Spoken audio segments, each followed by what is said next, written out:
of sin and grave. The heavens are roaring, the praise of your glory. For you are raised to life again. You have no rival, you have no equal. Now and forever, God, you reign. Yours is the kingdom, yours is the glory, yours is the name above all names. What a powerful name it is, what a powerful name it is, the name of Jesus Christ my King. What a powerful name it is, nothing can stand against. What a powerful name it is, the name of Jesus. What a powerful name it is, the name of Jesus. What a powerful name it is, the name of Jesus.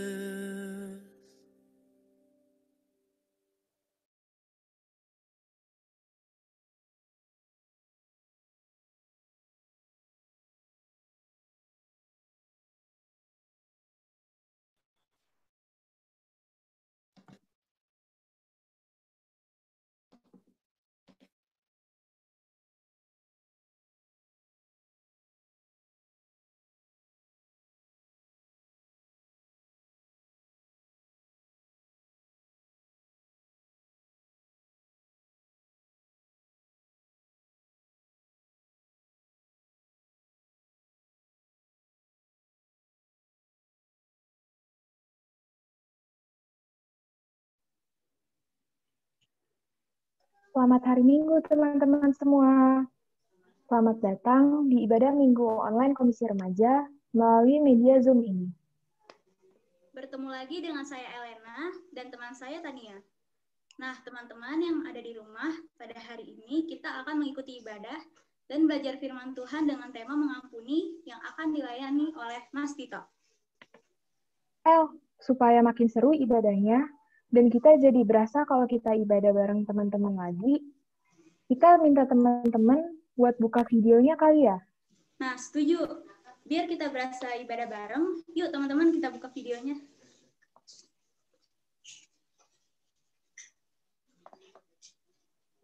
Terima kasih sudah bersedia open video. Teman-teman, untuk mempersiapkan hati dan pikiran kita sebelum menghadap Tuhan, marilah kita berdoa secara pribadi. Kita mengambil saat hening.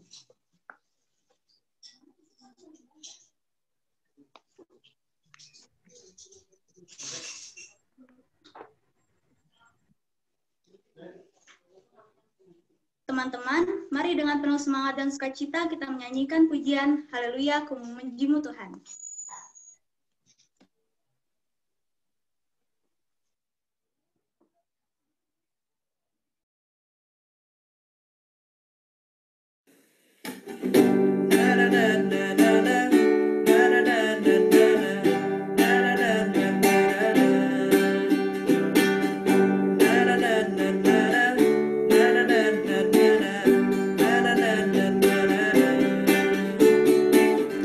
Hallelujah.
Teman-teman, mari kita memohon penyertaan Tuhan agar ibadah kita berjalan dengan lancar.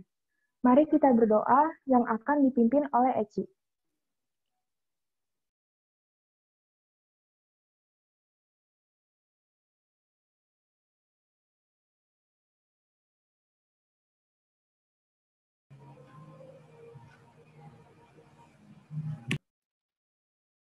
Marilah kita berdoa.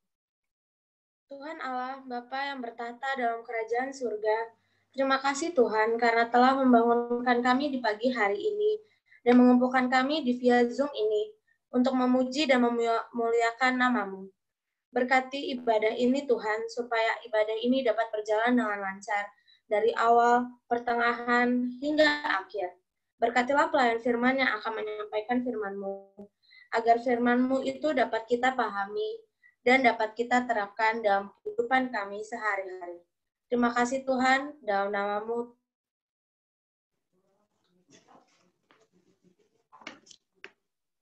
Teman-teman, sebelum kita membaca dan mendengarkan firman Tuhan yang akan dibawakan oleh Mas Tito, marilah kita menyiapkan hati untuk menyambut firman Tuhan dengan menyanyikan Tuhanku bila hati kawanku.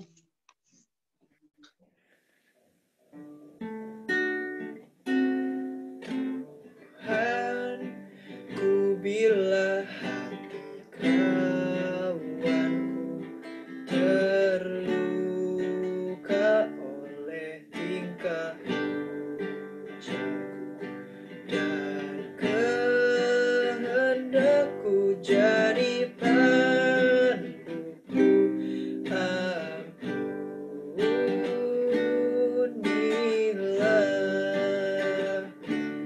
jikalau tuturku tak sempurna dan aku tolak orang berdosa.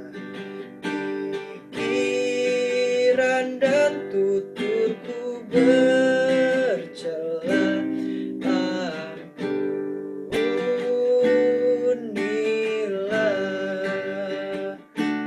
Dan hari ini aku bersembah serta padamu Bapa berserah.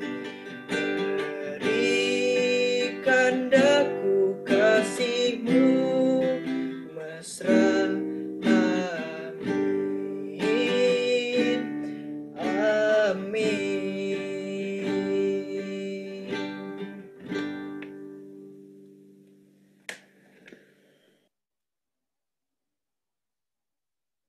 Teman-teman, pasti udah nggak sabar dengan firman Tuhan hari ini kan? Yuk, sebelum kita baca Alkitab, kita berdoa memohon pertolongan Roh Kudus yang akan dipimpin oleh Mas Tito. Kepada Mas Tito dipersilakan. Yuk teman-teman, sebelum kita mulai renungan kita berdoa dulu ya. Yuk.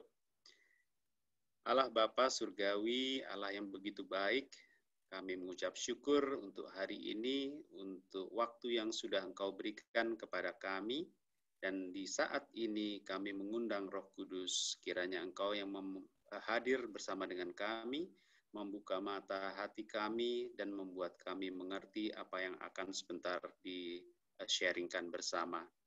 Di dalam nama Tuhan Yesus Kristus, amin.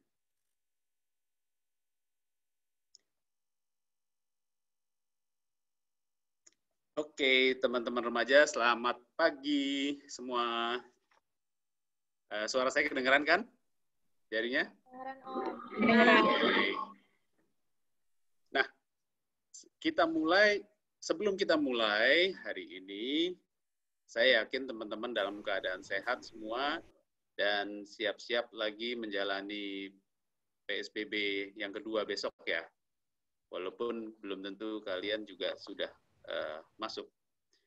Nah, tema yang diberikan seperti yang teman-teman lihat tadi adalah mengampuni. Yuk kita baca bareng-bareng di Matius 18. Bawa Alkitab semua kan? Matius 18 ayat 21 sampai 35.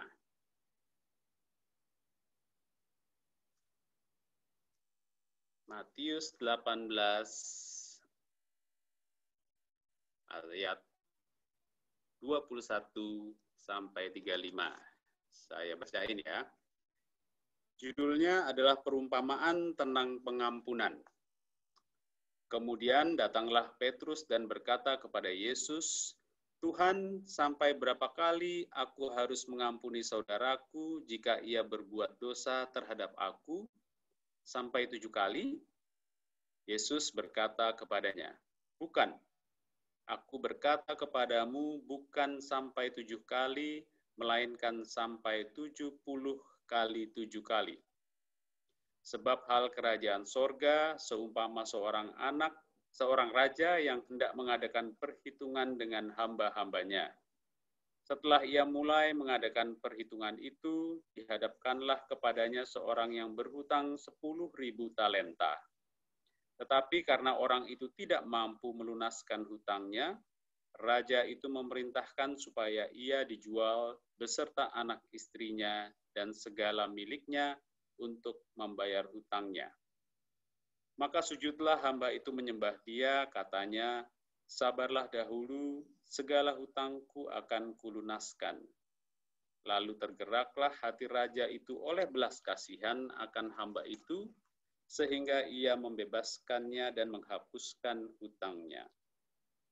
Tetapi ketika hamba itu keluar, ia bertemu dengan seorang hamba lain yang berhutang 100 dinar kepadanya. Ia menangkap dan mencekik kawannya itu, katanya, bayar hutangmu. Maka sujudlah kawannya itu dan memohon kepadanya, sabarlah dahulu, hutangku itu akan kulunaskan. Tetapi ia menolak dan menyerahkan kawannya itu ke dalam penjara sampai dilunaskannya hutangnya. Melihat itu, kawan-kawan yang lain sangat sedih, lalu menyampaikan segala yang terjadi kepada tuan mereka. Raja itu menyuruh memanggil orang itu dan berkata kepadanya, hai hamba yang jahat, seluruh hutangmu telah kuhapuskan karena engkau memohonkannya kepadaku. Bukankah engkau pun harus mengasihi kawanmu seperti aku telah mengasihi engkau? Maka marahlah tuannya itu dan menyerahkannya kepada algojo-algojo sampai ia melunaskan seluruh hutangnya. Maka Bapakku yang di sorga akan berbuat demikian juga terhadap kamu, apabila kamu masing-masing tidak mengampuni saudaramu dengan segenap hatimu. Itu tadi bacaan kita yang dari Matius. Teman-teman remaja tahu dan melihat dan mengalami bahwa tidak ada orang yang sempurna, kan? Semua orang pasti punya kesalahan, siapapun itu. Pasti punya kesalahan terhadap orang lain. Dan biasanya secara umum ada 2 kesalahan yang dilakukan. Pertama adalah lewat tindakan atau perlakuan. Yang kedua biasanya dilakukan lewat perkataan.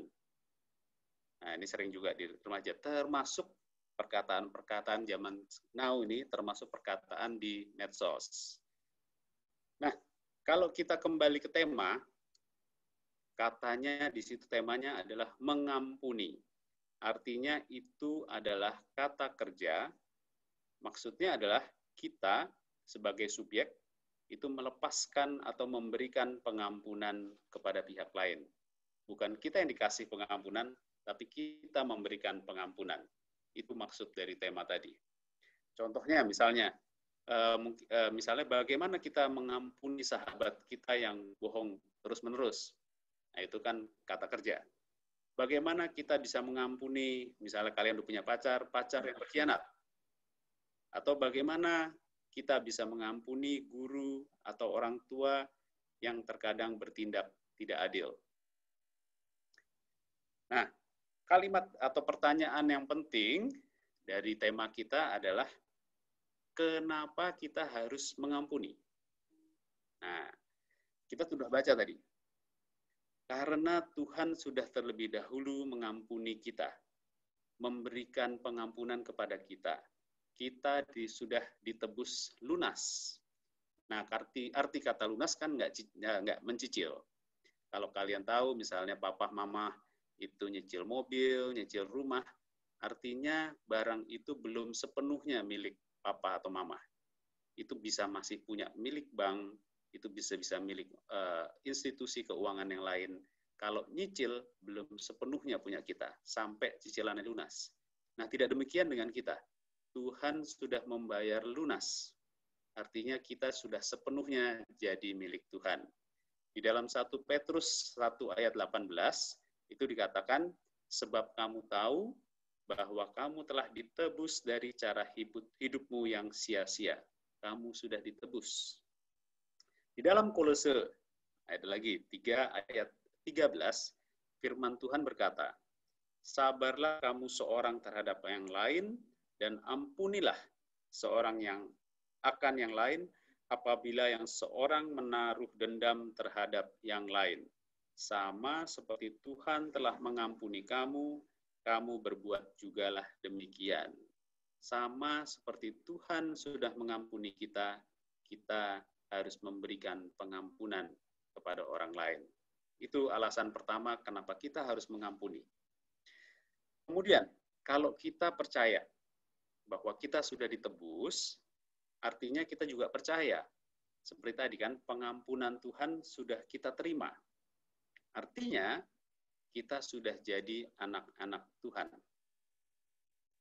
Nah, kalau kita percaya itu, di dalam Roma 8 ayat 14 bilang, hanya orang-orang yang dipimpin oleh Roh Allah adalah anak-anak Allah. Artinya, kita kalau kita ngaku bahwa kita anak-anak Allah, anak-anak Tuhan, kita harus mau dipimpin Tuhan.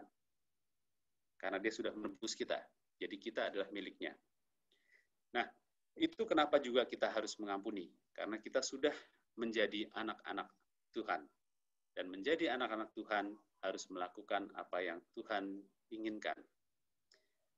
Nah, sederhana. Kalian pernah dengar tentang hukum kasih. Itu ada di Matius 22 ayat 37 sampai 22 ayat 37 sampai 40. Itu orang Farisi mencobai Tuhan. Dia nanya Tuhan Yesus, hukum apa yang paling utama? Dan kita tahu jawabannya, hukum yang utama adalah hukum kasih.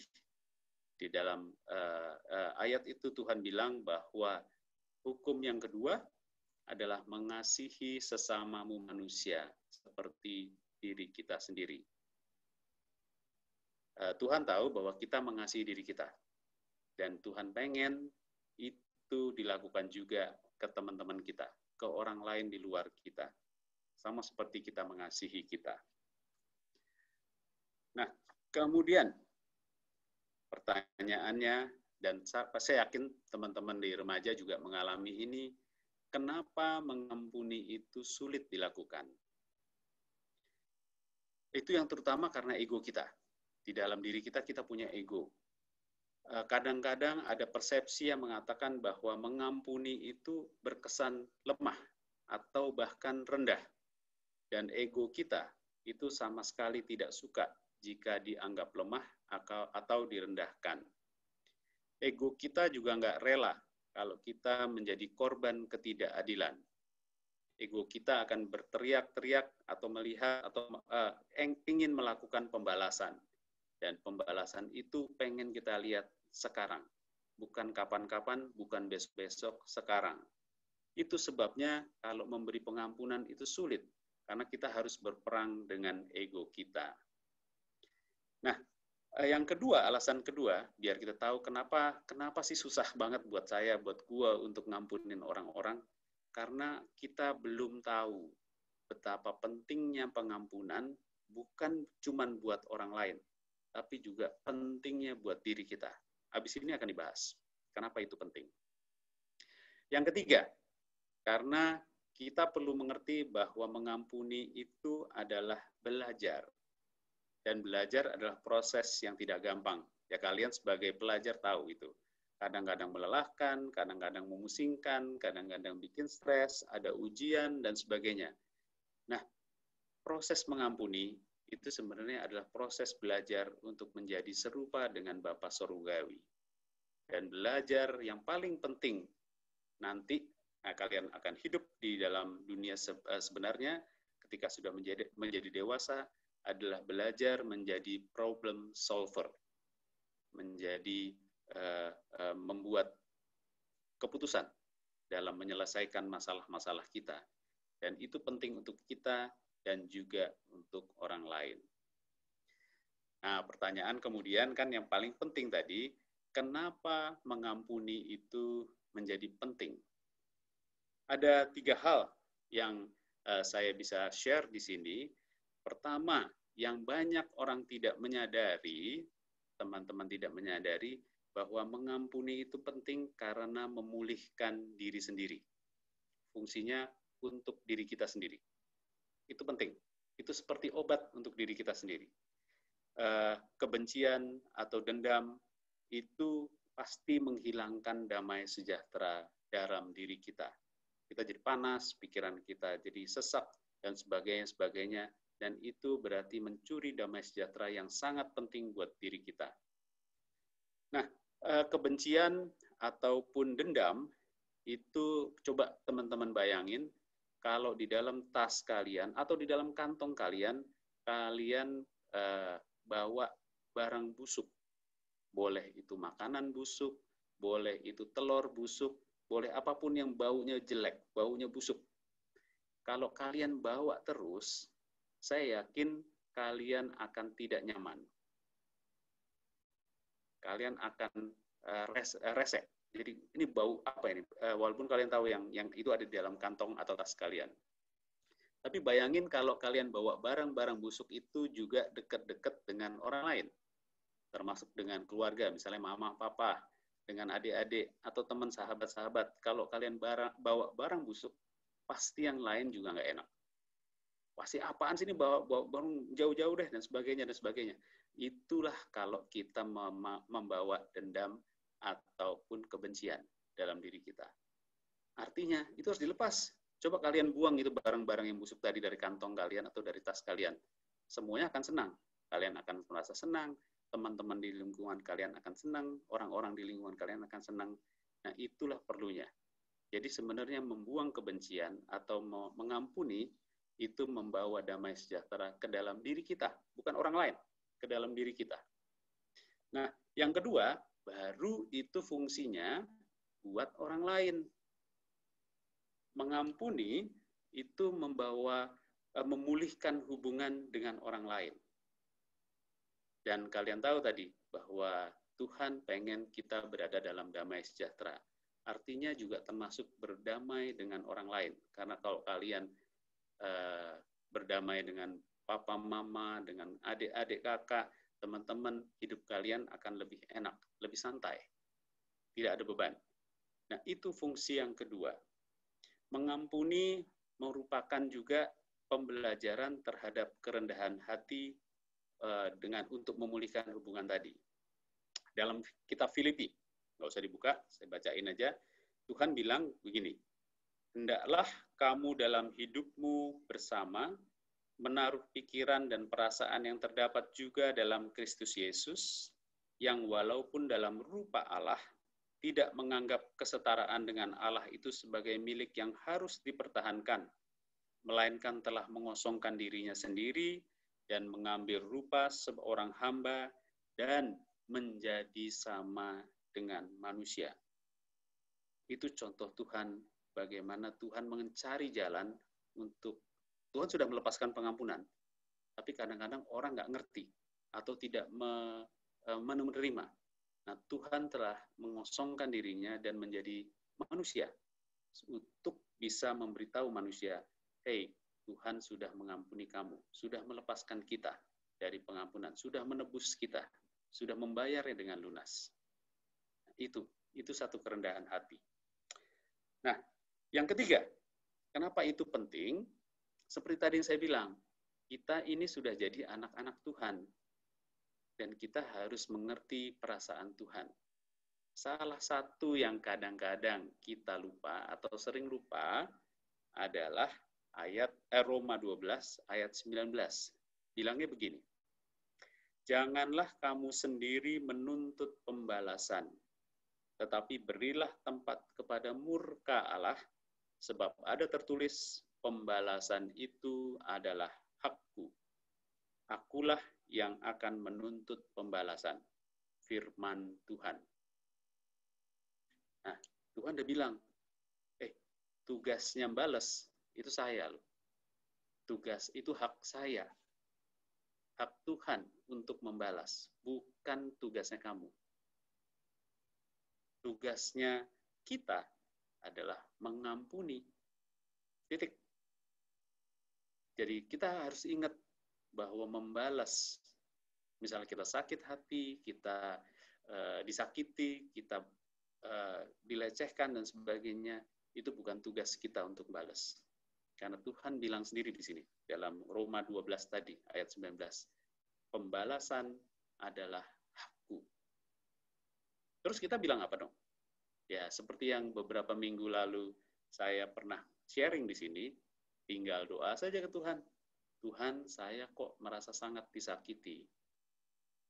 Tapi saya tahu bahwa saya tidak boleh membalas.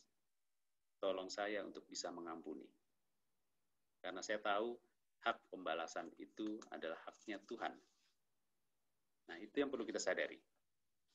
Nah, yang paling penting juga dari tema sekarang yang ini, terus gimana dong cara mengampuni? Itu yang kadang-kadang susah.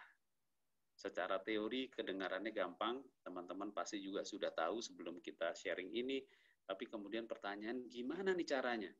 Hati saya tidak rela kalau disakiti. Pikiran saya juga penuh dengan kebencian kalau misalnya saya dikhianatin. Terus gimana caranya? Nah, teman-teman perlu tahu, untuk membuat pengampunan itu adalah satu komitmen. Tinggal teman-teman yang bikin keputusan aja. Kalian mau nggak mengampuni? Tuhan Yesus, ingat, Tuhan Yesus sudah mengajarkan satu cara sebenarnya.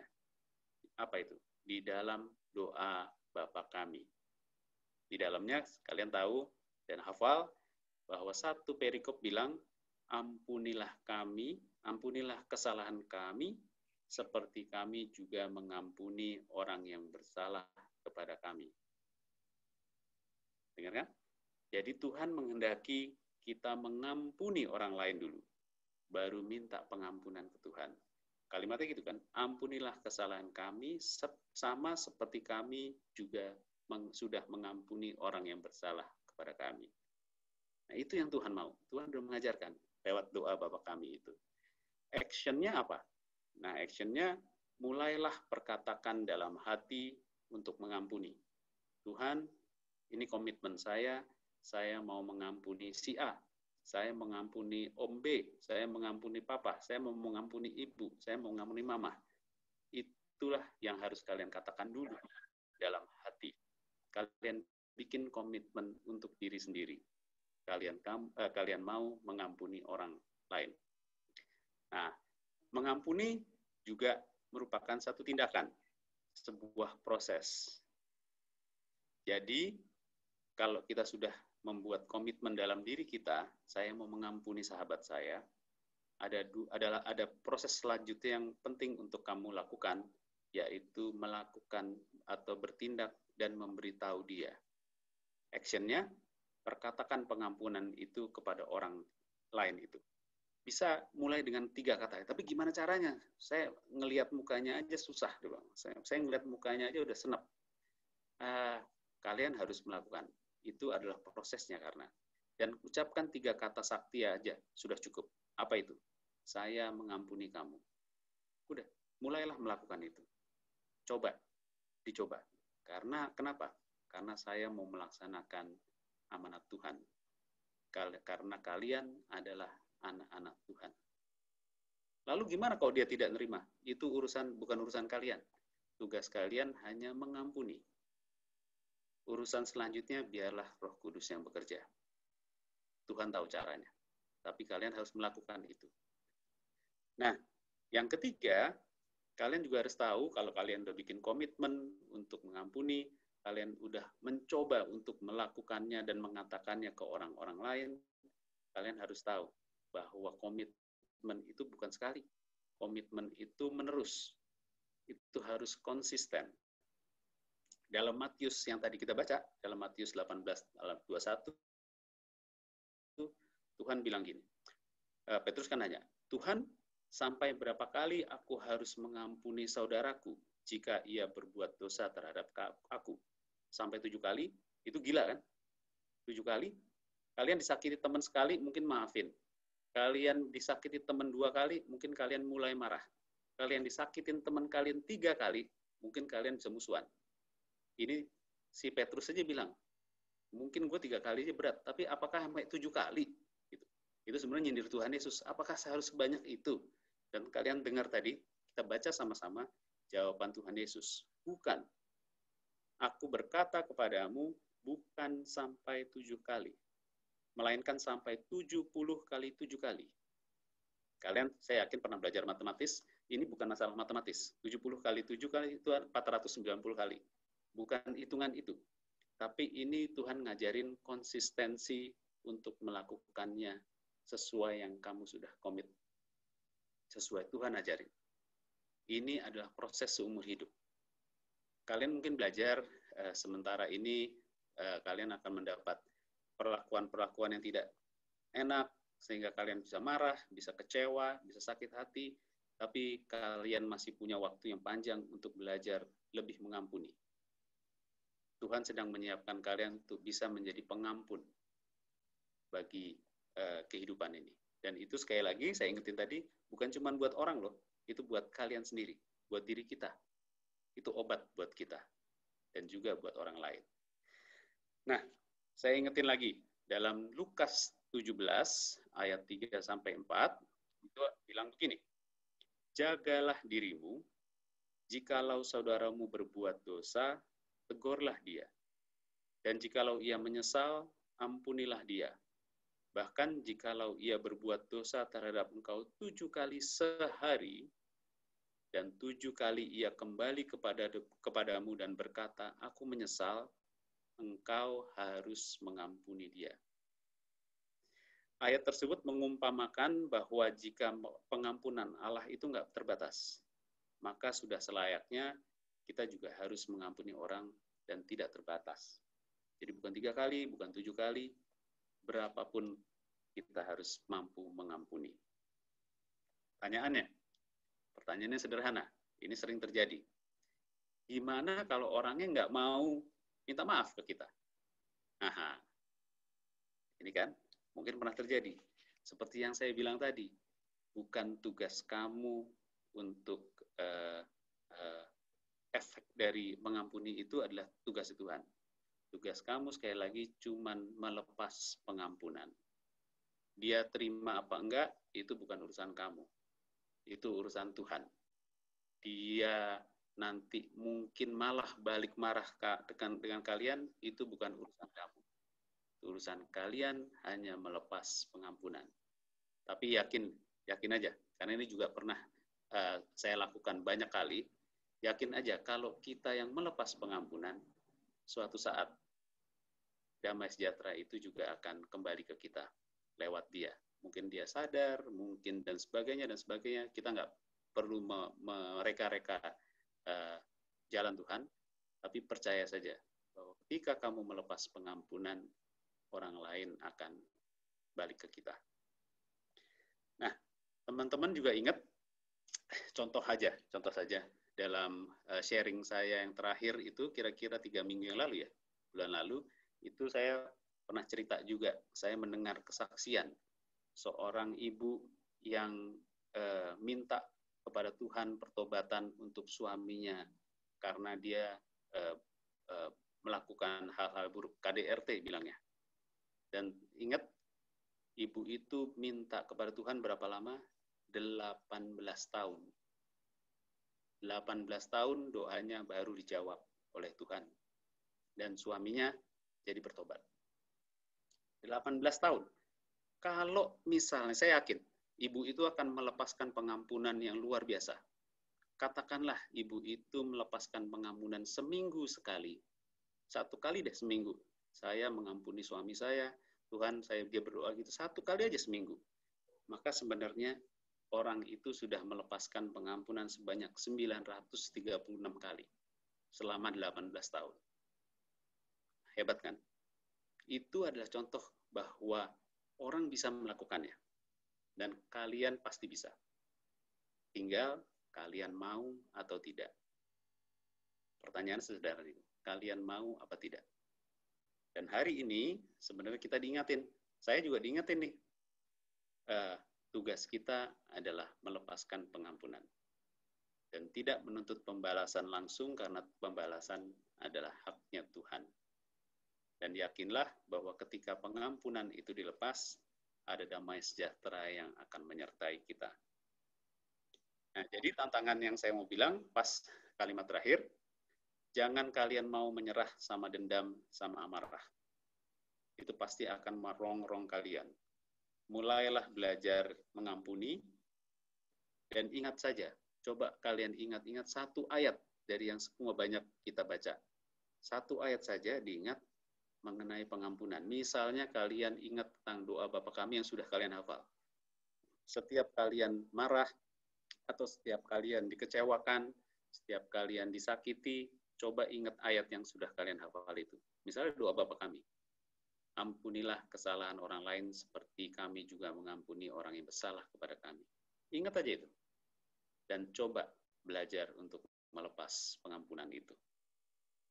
Atau ayat-ayat yang lain boleh.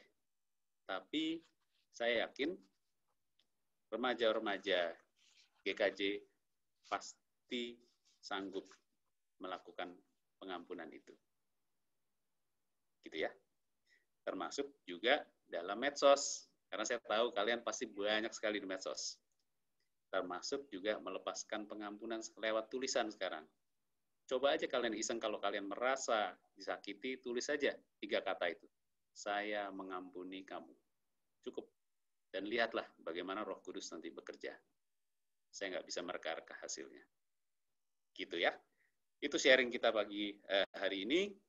Jadi teman-teman diharapkan mulai hari ini bisa ingat satu ayat tentang pengampunan, kemudian melaksanakannya. Kenapa? Karena itu bagus buat kalian. Damai sejahtera akan menyertai kalian semua. Amin. Terima kasih.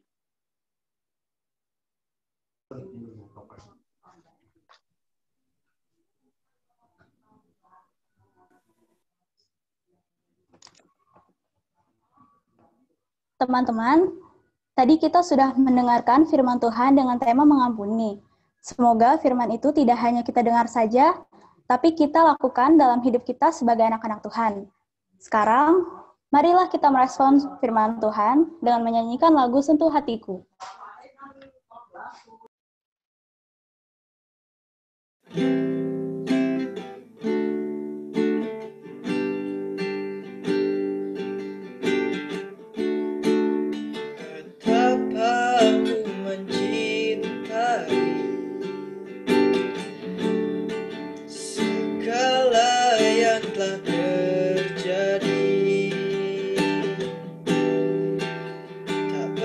Sendiri jalani hidup ini, selalu menyertai.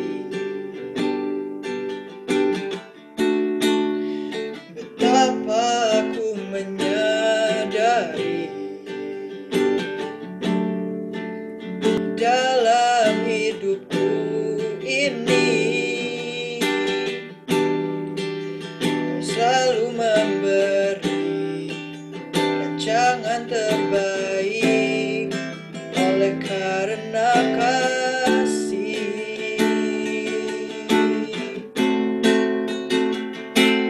Bapa, sentuh hatiku, ubah hidupku menjadi yang baru, bagai emas yang murni. Kau membentuk bejana hatiku. Bapa, ajarku mengerti sebuah kasih yang selalu memberi.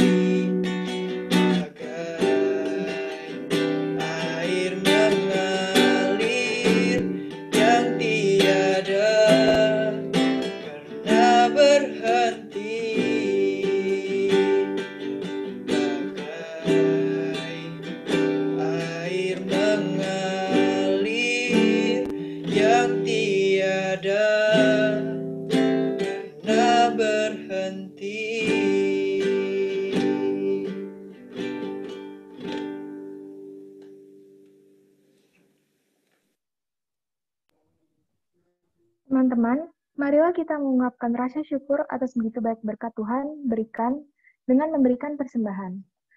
Selama pandemi COVID-19, teman-teman bisa memberikan persembahan dengan transfer ke rekening GKJ Jakarta atau GoPay, OVOPay, Dana, dan link aja. Dengan cara scan barcode yang terdapat di warta gereja. Ayat pengantar persembahan diambil dari Matius 5, ayat 23-24. Sebab itu, jika engkau mempersembahkan persembahanmu di atas mezbah dan engkau teringat akan sesuatu yang ada di dalam hati saudaramu terhadap engkau, tinggallah persembahanmu di depan mezbah itu dan pergilah berdamai dahulu dengan saudaramu. Lalu kembali untuk mempersembahkan persembahanmu itu.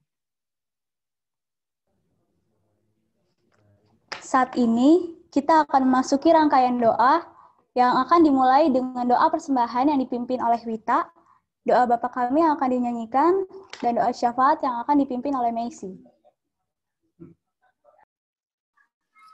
Teman-teman, mari kita bersatu dalam doa. Bapa dalam surga, terima kasih karena Engkau telah mengumpulkan kami di sini. Bapa, kiranya persembahan yang kami berikan kepadamu yang sedikit dari berkat-Mu ini dapat berguna bagi kerajaan-Mu kelak ya Bapa. Ya Bapa, berkatilah para pengelolanya, kiranya Engkau yang memberkati mereka. Hanya dalam tamu kami telah berdoa dan mengucap syukur. Amin.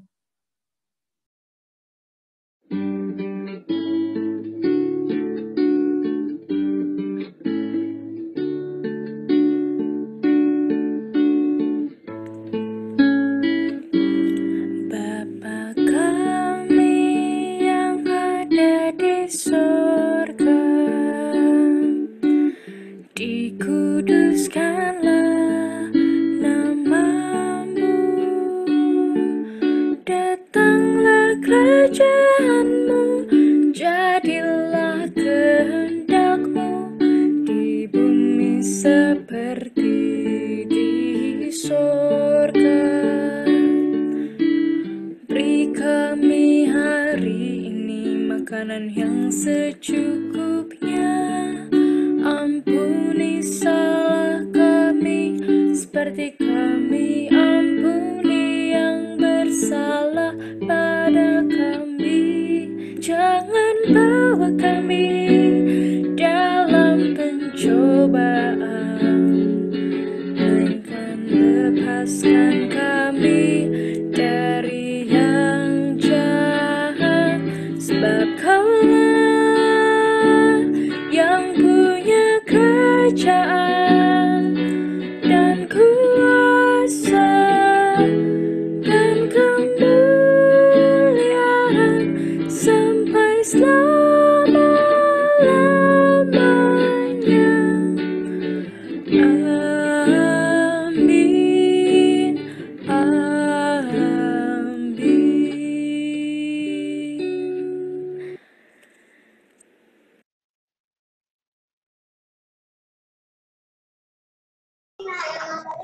Teman-teman, mari kita bersatu di dalam doa. Tuhan, terima kasih ya Tuhan sudah menjaga memberkati kami sepanjang hari ini ya Tuhan. Kemudian ya Tuhan, katilah kondisi saat ini corona semakin menyebar ya Tuhan, katilah agar para pemerintah dapat menemukan solusi terbaik untuk mengatasi masalah ini, dan juga katilah agar para dokter dan perawat agar selalu semangat dalam merawat pasien yang ada di rumah sakit ya Tuhan. Tuhan, kami juga ingin berdoa untuk gereja kami, para pendeta, majelis, dan yang lainnya Tuhan. Kemudian Tuhan, agar mereka agar bisa terus menjalankan program dan kegiatan gereja dengan baik walaupun hanya melalui internet ya Tuhan.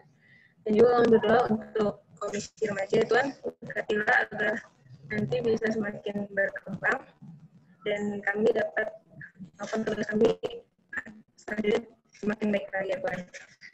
Dan kami juga ingin berdoa untuk negara kami ya Tuhan, ketiga agar bisa semakin makmur ke depannya ya Tuhan. Dan kami juga ingin berdoa untuk kesehatan kami dan kekuatan kami ya Tuhan, ketika kami agar bisa menjaganya dan bisa menjaga kesehatan kami dengan baik ya Tuhan. Dan Yesus kami berdoa, amin.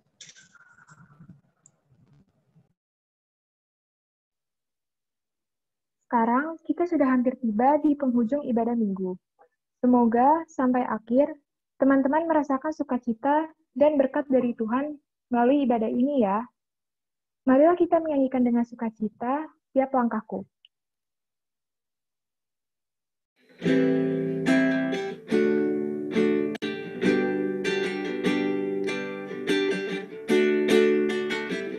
Tiap langkahku diatur oleh Tuhan, dan tangan kasih-Nya memimpinku.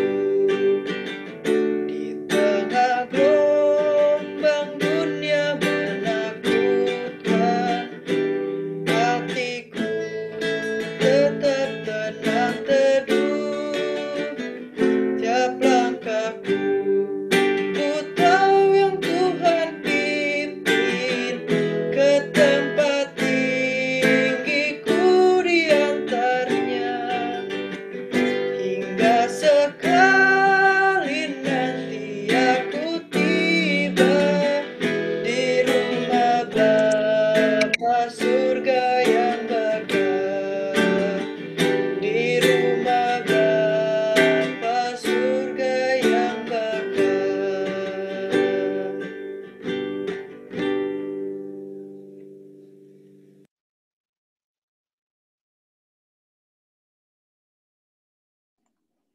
Sebelum kita mengakhiri ibadah kita, mari kita menerima berkat dari Tuhan. Tuhan memberkati kita dan melindungi kita.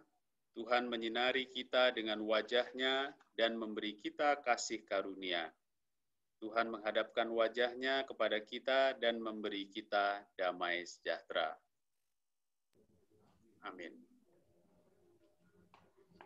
Teman-teman, ibadah kita telah selesai. Marilah kita mengucap syukur kepada Tuhan dengan berdoa secara pribadi dalam saat hening.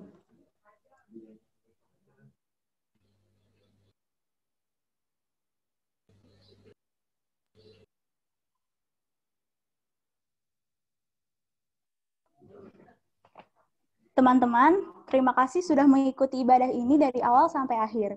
Semoga teman-teman yang ada di rumah yang mengikuti ibadah lewat Zoom merasakan berkat dari Tuhan ya.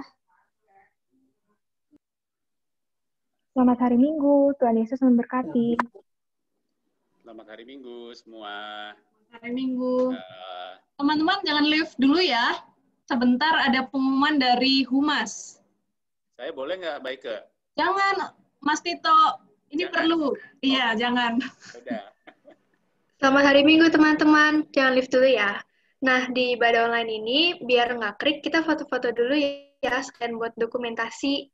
Jadi teman-teman diharapkan untuk on cam dulu ya. Terima kasih.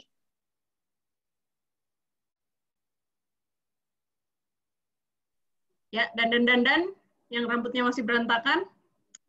Open cam semuanya, open kamera. Nanti aba-aba dari Michelle.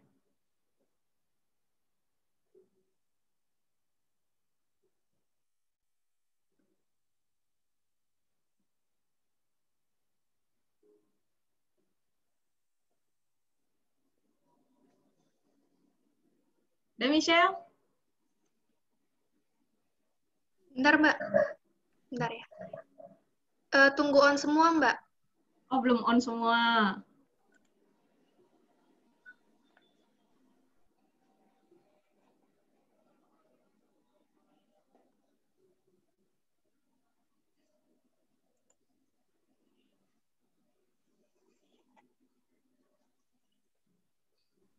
Udah, Mbak.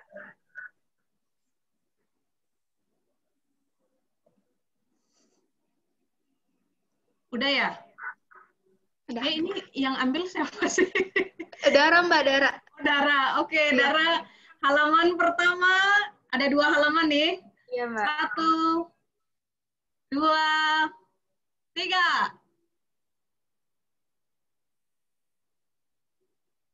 Halaman. Oke, halaman kedua. 1, 2,